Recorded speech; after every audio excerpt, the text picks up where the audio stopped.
Обязательно ставьте лайки и пишите свои комментарии. Они нам очень важны. Мы не доедали, чтобы отправлять сыну деньги. История семьи туркменского студента.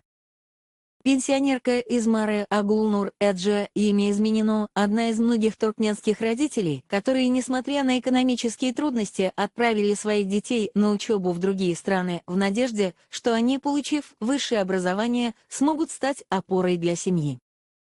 В беседе с корреспондентом Азатлыка она рассказала о трудных жизненных обстоятельствах, в которых оказалась их семья.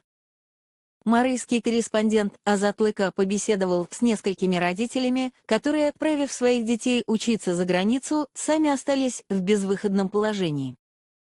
У всех похожие истории. Для того, чтобы оплатить учебу своих детей, им сначала пришлось продать автомобиль, скотину, потом и другое имущество, а теперь с каждым днем их положение ухудшается. Сын Агулнур Эджа в 2018 году уехал учиться в Россию. Родители надеялись, что если он отучится и получит высшее образование, то сможет устроиться на хорошую работу и сможет помогать семье. Чтобы отправлять деньги сыну, мы не доедали, перебивались тем, что могли найти. Покупали овощи и фрукты у себя в селе и каждый день с утра шли на рынок, чтобы перепродать. Когда сын звонил, мы говорили, что все у нас в порядке и что вся наша надежда на него, чтобы он там учился нормально, тратил деньги бережно, но не голодал, одевался тепло, а о нас не волновался. Возложив на него все наши надежды, мы все отправляли ему. В Туркменистане действуют 2 курса иностранной валюты, и если родителям студентов удается обменять свою зарплату или пенсию по государственному курсу на доллары, у них появляется возможность отправить своим детям за границей побольше денег. Агулнур Эджа вспоминает, что поначалу ему удавалось отправлять деньги сыну, обменяв их в банке на доллары по госкурсу, но потом... В 2021 году вдруг у нас в семье начались беды. Сначала наш скот заразился какой-то болезнью и начался падеж. Мы отдали дочь замуж, но у нее не сложилась жизнь, и она вернулась. Теперь она живет с маленьким ребенком у нас. Потом умер муж, он заболел той болезнью, о которой говорят, что у нас ее нет. Но если этой болезни нет, то почему, когда приехали забирать моего супруга в больницу, все были в специальной одежде, и почему на следующий день меня тоже забрали в карантин?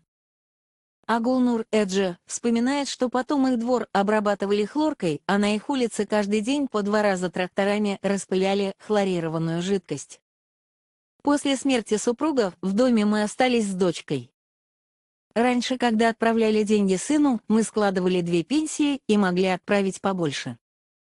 Но и тогда невозможно было отправить деньги, не дав взятку сотрудникам банка. А теперь есть только моя пенсия, больше доходов у нас нет, у нас не осталось ничего, что мы могли бы продать. Дочь решила помочь и 2 месяца выходила собирать хлопок. Мне пришлось сидеть с ее ребенком. Но я уже стара для этого, у меня ничего не получалось. Поэтому пришлось сказать дочери, чтобы сама ухаживала за ребенком.